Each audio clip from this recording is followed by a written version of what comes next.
બોટાદમાં શ્રીહરિ કે મહાત્મા વિના ગુણ દોષ આવે છે અને ગુણ દોષ આવે ત્યાં સુધી વિઘ્ન રહેલા છે.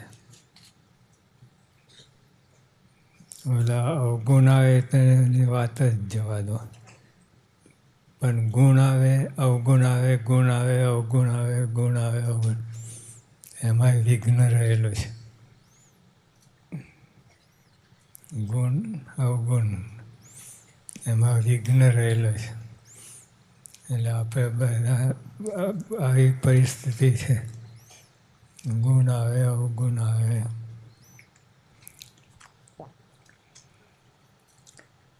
મહાત્મા વિના ગુણ દોષ આવે છે અને ગુણ દોષ આવે ત્યાં સુધી વિઘ્ન રહેલા છે. મહિમા વિના, મહિમા હોય તો પ્રશ્ન જ નહીં. મહિમા હોય અને ઠેઠ અહીંથી મહિમા સમજવું પડે. અધ્ધરતા વચ્ચેથી ના મેળ પડે. શ્રીજી મહારાજ જે કૃપા કરી છે એ સમજવું પડે. ખાસ હવે દયા કરી છે, આ લોકમાં આવ્યા, આપણા જેવા થયા, ખાસ પછી બધું આગળ ચાલે. જો હમણાં શાસ્ત્રી મહારાજનું જીવન ચરિત્ર એ ના હોય ત્યાં સુધી બળ ના આવે, કેફ ના આવે. એટલે આપણે એવું મહિમા સમજવા માટે આ શાસ્ત્રી મહાનું જીવન ચરિત્ર તો ખાસ, એટલે સંક્ષિપ્તમાં હોય તોય વાંધો નહીં. નાનું મોટું વોલ્યુમ નહીં, બે નાના હોય એ પણ આપણને ઘણું બધું કહી જાય. કૌકામાં હરિજન પ્રત્યે શ્રીહરિ કહ્યું, મહિમા વિના સત્સંગ સમજાય નહીં. તમે એમને સત્સંગ સમજવા જાઓ બુદ્ધિના તાલે, બુદ્ધિના માપે, કાંઈ ના સમજાય. ડીટું હાથમાં ના આવે. ડીટું સમજે?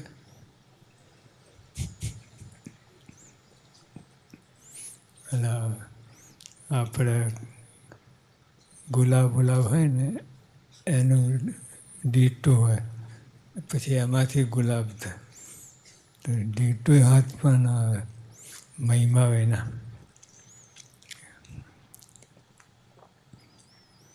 મહિમા વિના સત્સંગ સમજાય નહીં. મહિમા હોય તે સત્સંગમાં દિવસે દિવસે વધે છે. આપણે વધવું છે.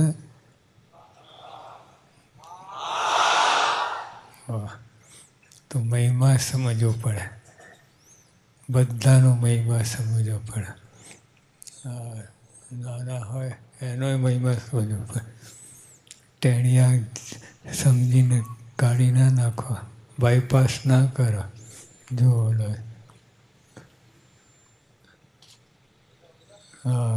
એનોય મહિમા સમજવો પડે.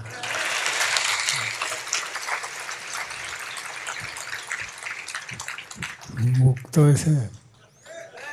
જો ગયા જન્મમાં 90 વર્ષે દેહ છોડ્યો અને આ વખતે 1-2 વર્ષના છે. હા, એટલે એડ કરવું 90 વર્ષમાં. એટલા વર્ષનો છે.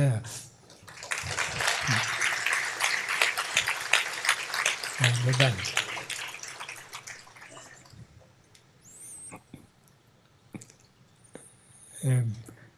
સત્સંગ પૂર્વે હોય તો જ આવે અહીં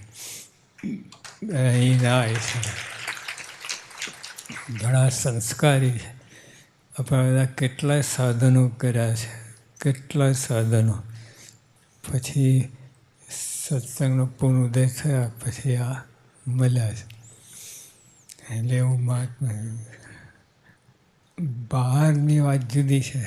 અહીંયા સત્સંગમાં ગમે હોય, બધા નાના હોય, મોટા હોય, વૃદ્ધ હોય, અપંગ હોય, લંગડો હોય, લૂલો હોય, બધા કેટલાય સાધનો કર્યા છે. રાજા મહારાજા થઈને પછી આ સત્સંગનો જોગ થયો છે. એટલે હવે આ કોઈ હોય દેહની ખામી હોય, પણ એને કરીને એના જે અંદરના સંસ્કાર છે ટળી જતા નથી.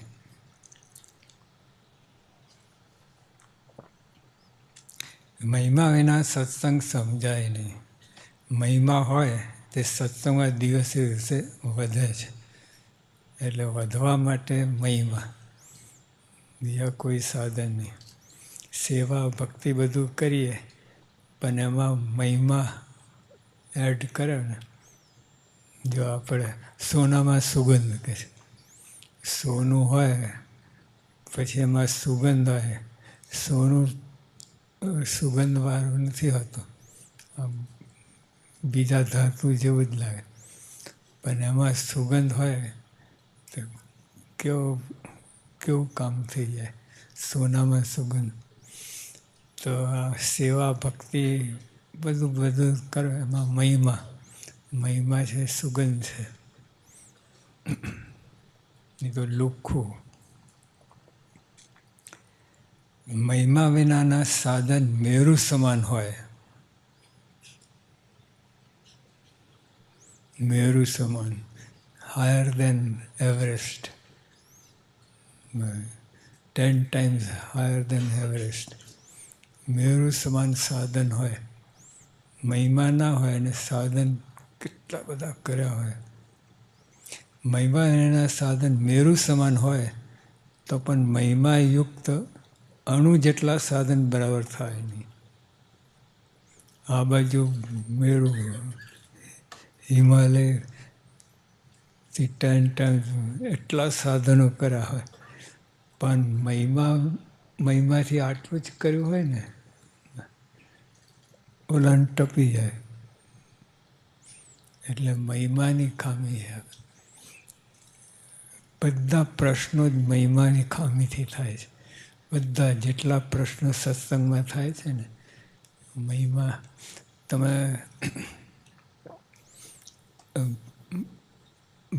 બેંક એકાઉન્ટ હોય, બધું હોય,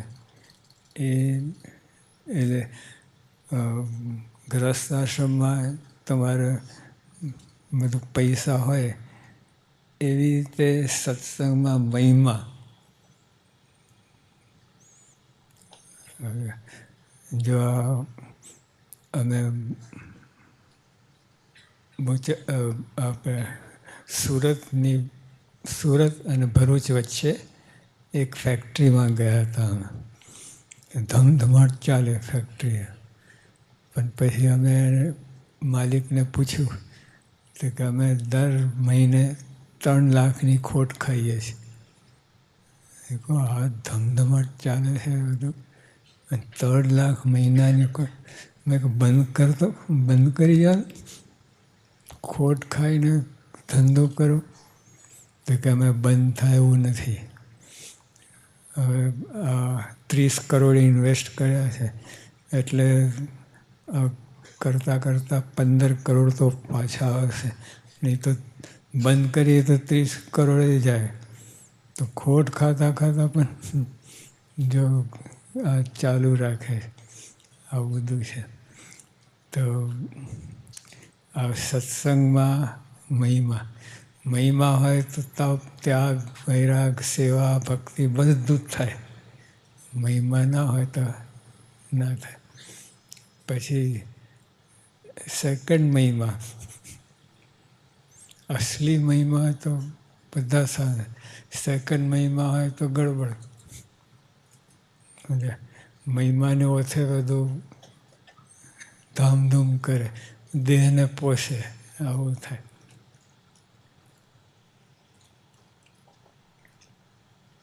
મહિમા વિનાના સાધન મેરુ સમાન હોય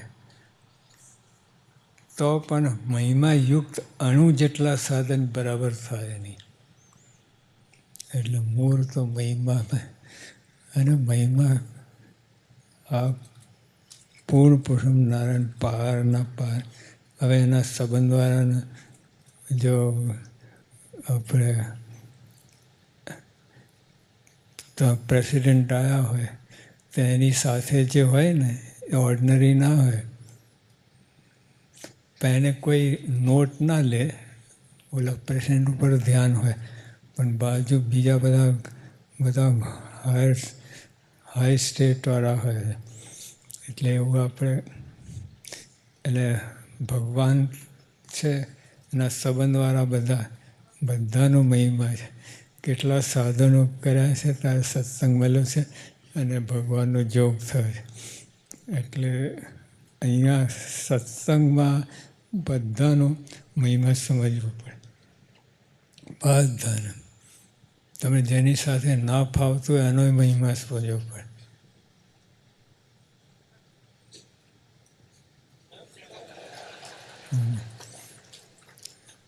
ના ફાવતું હોય ને તમે પાસે બેઠો હોય ને તો આમ અંદરથી ઉપર ના કર પણ અંદર થાય આ ક્યાં મોહ બેઠો છે, ક્યાં ચોટ્યો છે એવું થાય. પણ મહિમા ગમે હોય બધાનો મહિમા છે.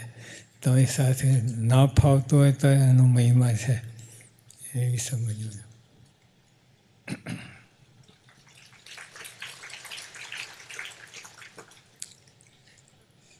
કરોડો મચ્છર ગરુડ તુલ્ય થઈ શકે નહીં. કરોડો મચ્છર, આ એક મુઠ્ઠીમાં કેટલા મચ્છર આવી જાય, 15-20 આવી જાય. કરોડો મચ્છર હોય પણ ગરુડ તુલ્ય થાય નહીં. ગરુડ મોટો પક્ષી છે, મોટો. કરોડો મચ્છર ક્યાં ને આ ગરુડ ક્યાં? કરોડો મચ્છર ગરુડ તુલ્ય થઈ શકે નહીં.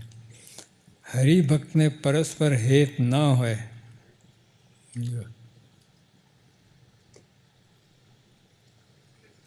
પરસ્પર હેત ના હોય, હરિભક્તોને પરસ્પર હેત ના હોય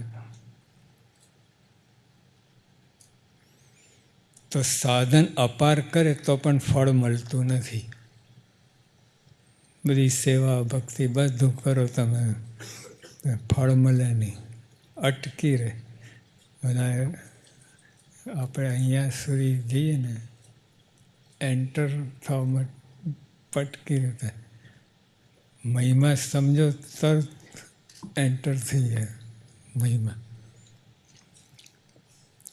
હરિભક્તને પરસ્પર હેત ના હોય તો સાધન અપાર કરે તો પણ ફળ મળતું નથી. એટલે આપણે વેરી નેસેસરી અંદર મહિમા સમજવો જ પડે. આપણે અહીંયા સમજીએ, અહીંયા ના સમજીએ, ભગવાન માન્ય ના કરે તો એક પગે ઉભા રહીને 500 મારા ફેરો. ભગવાન હરિભક્તને એનો મહિમા સમજો તો ભગવાન બધી ભક્તિ તમારી અંગીકાર કરે. બીજા અંગ નિરોગી હોય પણ શ્વાસ બંધ થાય તો કોઈ સહાય કરી શકે નહીં. તે મહિમા વિનાના સાધન જાણવા. મહિમા આપણે બધું અંગ સાચું હોય, સારું હોય, પણ જો ફાંસી હોય છે ને અહીંયા શ્વાસ બંધ થઈ જાય, પતી ગયો 2 મિનિટમાં દમમાં. એવું ગમે એવો હોય, બળ્યો હોય તો 2 મિનિટમાં ધામમાં પહોંચી જાય. એટલે શ્વાસ રૂંધાય એટલે મહિમા શ્વાસને ઠેકાણે કરે. મહિમા ઇઝ એવરીથિંગ. શ્વાસ ના હોય, શ્વાસ ચાલતો ના હોય, ડેડ. તો એવું છે. મહિમા સાધન અપાર કરે પણ મહિમા ના હોય તો એના જેવું. મહિમા રસ છે અને સાધન કૂચા છે. આપણે શેરડી હોય ને રસ કાઢી લઈએ તો કૂચા ખાઓ,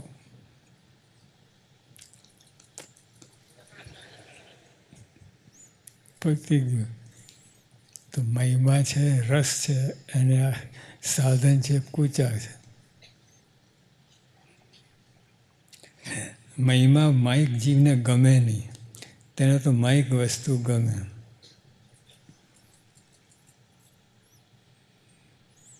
એટલે માઇક જે જીવને તમે તો મુક્તો છો, એટલે કંઈક મથીએ છીએ આપણે, કુસ્તી કરીએ છીએ મહિમા સાથે, પણ મહિમા પૂરો સમજાય તો બધું થાય. મહિમા રસ છે અને સાધન કૂચા છે. મહિમા માઇક જીવને ગમે નહીં, તેને તો માઇક વસ્તુ ગમે. ગીંગો ગોબરમાં અને ગધેડો કૂચામાં જ લોભાય છે. આવી કમ્પેરિઝન કરી.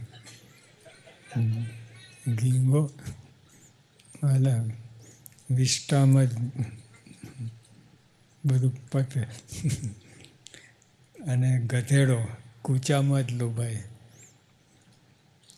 ચિંતામણીનો મહિમા બાળકને નથી, તેથી બોરને ચિંતામણી કરતાં અધિક માને છે. મહિમા વિના પરીક્ષિતને પણ સંશય થયો. હવે બધું આવું આખા ગામમાં શ્રીહરિ કે આખા ગામ છે, આખા એટલે હોલ વિલેજ નહીં, આખા ગામનો, આખા ગામમાં શ્રીહરિ કે બહુ ઇમ્પોર્ટન્ટ બધું છે. ગુરુ તો છે જ. સંતો અને હરિભક્તોના અલ્પ ગુણ હોય તેને મેરુ સમાન કે તો શુદ્ધ મનવાળો છે. ગુરુ, સંતો અને હરિભક્તો રહી જાય છે. સંતો હરિભક્તો ત્યાં દ્રષ્ટિ પડતી જ નથી. આ બાજુમાં હોય હરિભક્તો, સંતો,